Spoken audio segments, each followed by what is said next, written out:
Isang magandang Sabado po ng umaga sa ating lahat at ako po ay nagpapasalamat sa ating Panginoon at nagising po tayong muli sa isang umagang puno ng pag-asa.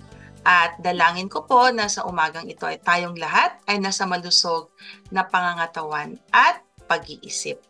Welcome po muli sa 11:43 DZMR para po sa ating programang Usapang Pangkalusugan.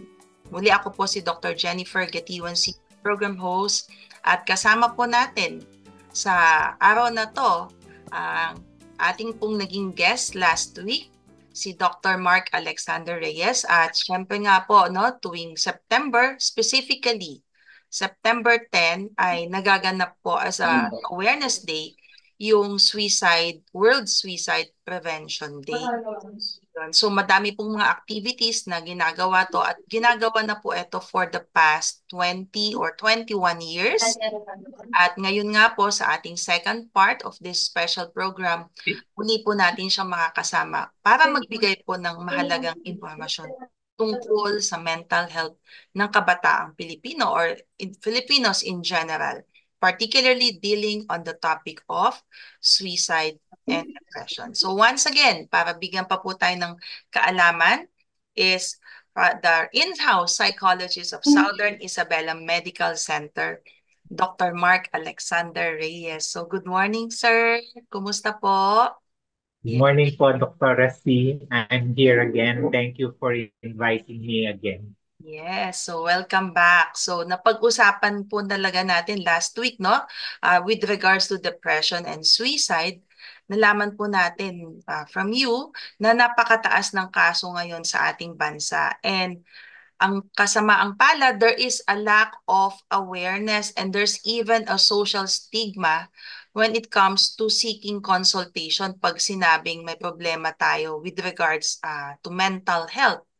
And in the addition to that, kulang po tayo ng mga manggagamot or sabihin nating mga espesyalista pagdating sa mental health. Tama po ba? 1:100,000? Tama po? Ang ratio ng mga Yes po, espesyalista. yung latest data. Opo, so kulang na kulang. Kaya nga po sabi niyo sa schedule niyo last week, Monday to Saturday, 8 to 5. Parang yung schedule ninyo dyan sa SIMC. So nangangailangan pa po tayo with regard. So the burden is really, really high. So let's dive into our second part of this program. As a practicing psychologist here in the Valley, ito yung naiwan nating katanungan last week na sasagutin po natin. Yung paano po kung ako o isa sa mga tagapakinig natin ay may kakilala or sila mismo ay nag-struggle with thoughts of depression and or suicide, the worst. So how can I find help with regards to this mental health concerns at kung anong mga pwede pong gawin, activities para po mabawasan itong tinatawag nating depressive symptoms. Ayun. So the floor is yours, sir. Okay. So yung last week, ang first na sinabi ko, di ba yung exercise? So exercise, doing it, increases the happy chemicals in the brain. So it brings benefit to us, to our bodies. Tapos, hindi lang dun sa brain natin, pati sa physical body natin. Siyempre, kung yung patient with depression, maging habit na niya yung doing exercise, hindi lang yung mental health ang mag-i-improve, pati yung sexy body niya lalabas, di ba? So yun ang lagi kong sinasabi dun sa mga patients ko na merong depression, mag-exercise ka. Tapos after 1 month of doing exercise, after 2 months, mag improve yung mental health mo. Tapos napapansin ka palagi kasi mas sexy ka na. Ginaganon ko para matawa naman siya. So yun, hindi lang mental health benefit, yung sexy body pa yung magiging result. So yun ang isang activity, positive activity that they can do. Number two, they can expose themselves to sunlight. yung exposure to sunlight, meron din siyang positive effect sa brain na dumadami din yung happy chemicals natin. Tapos, one whole year dito sa country natin, sa Philippines, the whole year, meron tayong sunlight, di ba? Yes. Hindi naman tayo nagkakaroon ng winter Yes. season na walang sunlight. Ine-emphasize ko ito kasi nung nag-aaral pa ako ng psychology, sabi nung teacher namin na doon sa western countries, halimbawa sa Canada, meron doon winter months. Tapos, during the winter months, a lot of people develop symptoms of depression. Ang tawag dun sa sakit na yon, SAD, SAD. Ibig sabihin, seasonal affective disorder. So nagkakaroon sila nitong SAD during the winter months. And then come spring and summer, nawawala na yung signs of depression nila kasi marami ng sunlight na nare-receive sila. So, sinasabi ko din sa patient ko, i-take advantage nyo kasi whole year round, meron naman tayong sunlight. Halimbawa, 6:30 to 7 in the morning, lumabas kayo ng bahay, magpa-araw kayo, or 5:30 to 6 in the afternoon. Siyempre, hindi ko sasabihin na 2 p.m. kasi masyado naman mainit yun. Masusunog lang yung skin nila. Yun. Yun ang number 2. And then, pwede pa nilang gawin yung number 3, yung hobbies nila, pwede nilang pagpatuloy yung hobbies nila. Pero remember, Doktora, last week, di ba yung sign of depression, yung low energy level. Yes. So, mahihirapan silang magpatuloy dun sa hobby nila. Good thing kung meron silang close friend or family member na pwede silang sabayan dun sa hobby nila. Like, ano ba magandang hobby? Biking. Yes. Kung mag-isa lang sila na hahanapin nila yung energy to go biking on their own, it might be more difficult for that person. But if he or she has a best friend who will who will follow up on him or her to go biking, it will be a lot easier.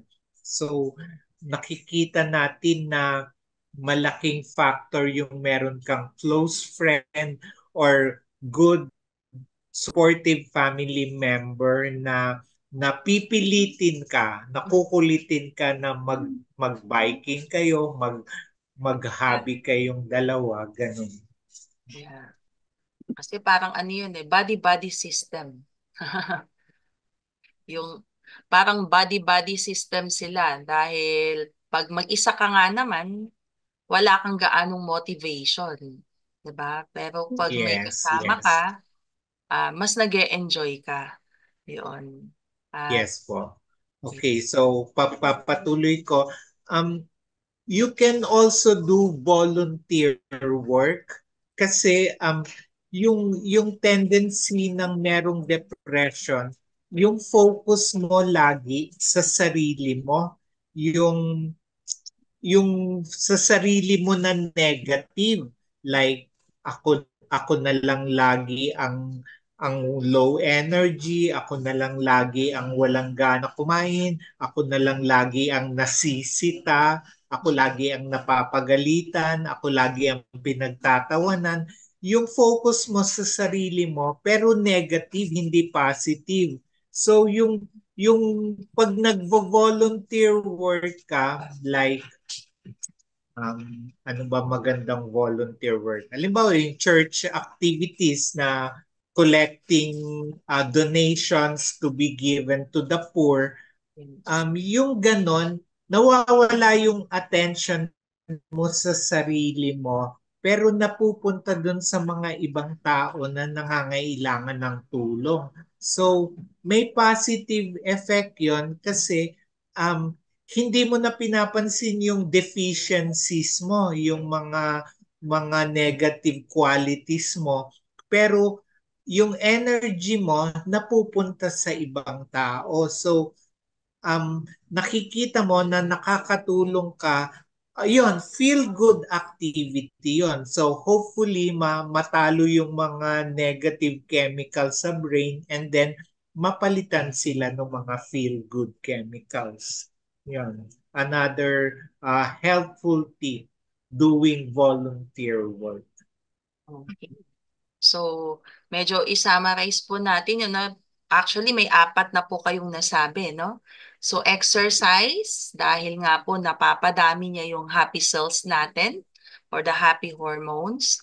Of course, kasama ng exercise, maganda kung outdoor dahil naaarawan tayo, no? Dahil we need Yes. sunlight, dahil ayaw nga natin na magaya tayo sa mga Western countries na pag walang araw during winter season, meron silang tinatawag na seasonal affective disorders or SAD for Yeah. short. Uh-huh. Okay? Uh-huh.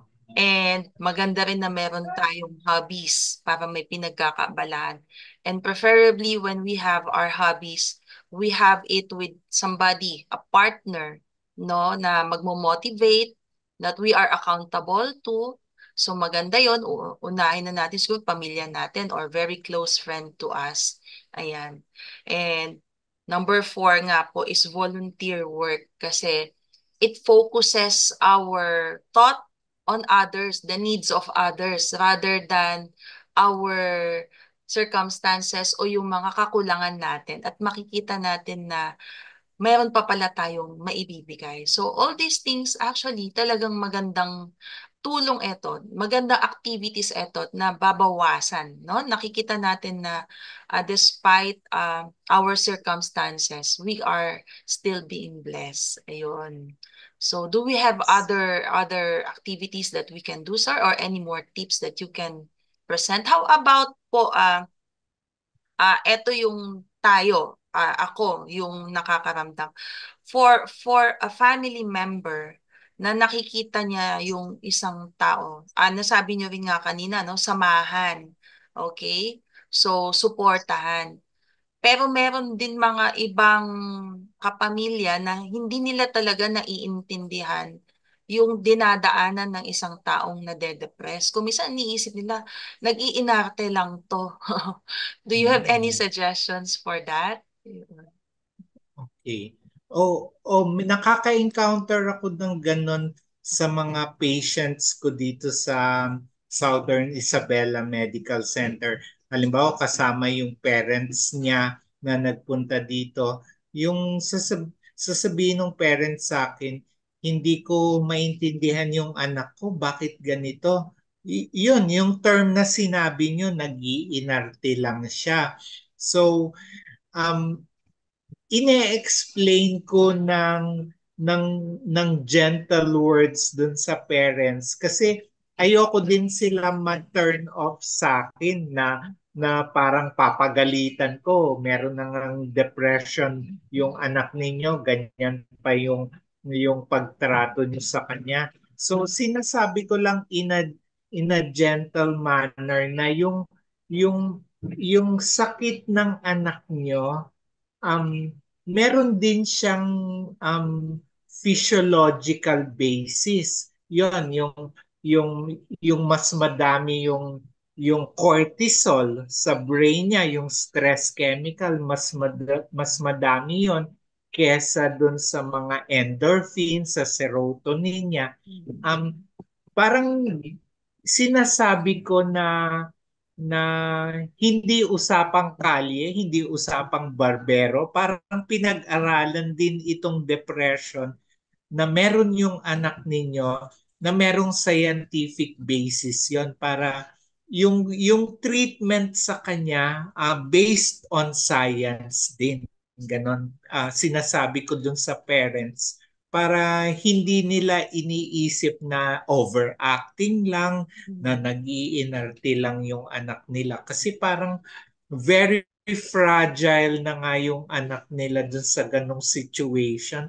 Tapos sasabihin pa nag-iinarte. Eh di parang lalo lang nasasakal yung anak. Parang napakakawawa naman. Ganun. Yes. So you speak to them separately na ano, the Yes. use. Yes. Oo. Tapos, tama yung sinabi nyo, separately, kasi yung anak, sa ganong situation, very sensitive na. Parang ayoko na nandyan yung parents, nandyan yung anak, tapos nandyan si psychologist, tapos mamandohan pa nung parents yung anak in front of the psychologist. So, lalo lang siyang yung self-esteem niya lalong mabababa lang. So, um, yung halimbawa nandun na kami dun sa therapy room, ako lang tsaka yung patient, tatanong ko siya, gusto mo kasama natin yung mami mo pag mag-start tayo ng ng therapy natin? Siguro 95% of the time, ayoko, ako lang, ganon ang sasabihin ng anak. Pero pag pag hindi pa teenager, may chances na gusto niya yung mommy niya or daddy niya kasama niya. Pero pag teenager na yung patient, nag-a-assert na ng independence yon, ng individuality nila. Most of the time, ayaw nila yung parents nila na present. So, separate, kakausapin ko siya. Tapos, pag may mga nakita akong danger signs, yung pinag-usapan natin last week na the patient is already hurting himself or herself, after namin mag-usap, sinasabi ko din sa parents na lagi niyong samahan yung anak ninyo, huwag niyong papabayaan na mag-isa lang siya, na nakalock yung room niya, kasi lalong tataas yung danger na pwede niyang saktan ulit yung sarili niya tapos makomplete niya yung suicide attempt. Ganun. Okay. So, meron lang po akong i-clarify, sir. Nasabi niyo po kanina na usually teenagers, when you do the therapy counseling, 95% they want na sila lang. So, ibig sabihin po, meron din nagpapa-counsel na sa inyo na mas bata pa. Okay? So, matanong ko lang po, no? Sir, what is the youngest age na nahawakan niyo po sa isang kabataan ngayon na meron ng signs of depressive symptoms who needs counseling? Good question. Maganda yung question niya. Rine-recall ko. Hindi naman madami, pero siguro mga 12 years old. Pero Teens. um, nasa turning point na rin yung 12 na adolescent, magiging teenager kasi 12. After 12, 13. So, teenager na siya pag 13, di ba? Siguro, yun ang youngest ko, mga 12. Yeah, so Pero on the verge of being teenager na din siya. yes. So pre-adolescent. And when we say na sa DSM-4 criteria, di po ba it's more than 6 months of those mga signs and symptoms. So usually their symptoms started even earlier. Ano po? So ibig sabihin when Yes. they came into your clinic, it has been there for quite some time na. Ayun. Another question po, sir, Yes. with regards nga po during the treatment session is most of the teenagers nga po is they don't want to be with their parents or guardians during the therapy. But part of the therapy also, sabi natin is wag natin silang iniiwan. So make sure na may kasama, may guardian dahil nga po they might hurt themselves para parang i-protect natin sila. But sometimes nasabi din natin kanina, no, it's really cortisol or the stress. But basically, paano po kung yung mismong guardian or the parents themselves are the kunyari, nasabi nung bata na they're the one causing the symptoms, sila yung trigger, the guardian. So paano po natin dinidil etong therapy as a family? Yun. Okay. Again, good question yan. Yung sinabi nyo na yung parents ang nagkokos ng stress doon sa bata, merong term ang tawag sa psychology, family therapy. So, pag family therapy, pinaghaharap-harap yung family members para ma-trash out yung differences of opinion. Tapos si psychologist parang observer or minimal parang referee siya. Facilitator lang. Tapos after kung nagawa yung family therapy, feeling ko naman successful kasi better yung pag-alis nila dito kesa nung pagdating nila sa hospital na ayaw mag-usap, pero pag-alis nila sa hospital, kahit paano nakasmile sila, nag-uusap sila. Tapos pag babae yung anak, nahahawakan niya yung daddy niya na, unlike nung pagdating dito na may physical distance talaga sila. So yun, pag yung parents malaki din yung kasalanan kaya nagkakaroon ng negative yung depression symptoms yung anak nila, family therapy yung ginagawa ko, hindi lang dun sa patient lang pero kasama yung ibang family members. So the patient with an S are the whole family. Ika nga. Po. Yes po. Ayun. So, yan, family therapy. And since nasabi po natin kanina, no, there's a scientific basis for this, no, yung mga the cortisol or the stress hormones. So, kumbaga mataas. So, dun pa pumapasok po yung mga medical treatment with the help of as you psychologists na mga counseling and therapeutic counseling as well. Ayun. So, ayan. So, ang bilis ng oras. I hope marami po tayong natutunan ating mga commissions radio sa ating resource person, si Sir Mark Alexander Reyes. But before we go, sir, no, we still have a few more minutes to spare. Any last words po sa ating mga tagapakinig with regards to this issue, mental health issue on depression and suicide? Okay.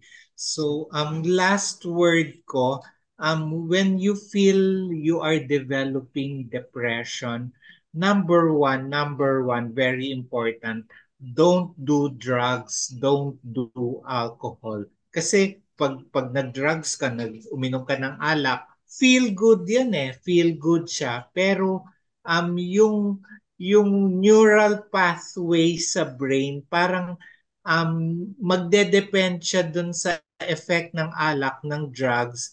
Pero the day after, pag wala na yung effects ng drugs and alcohol, mas mataas na yung level of depression.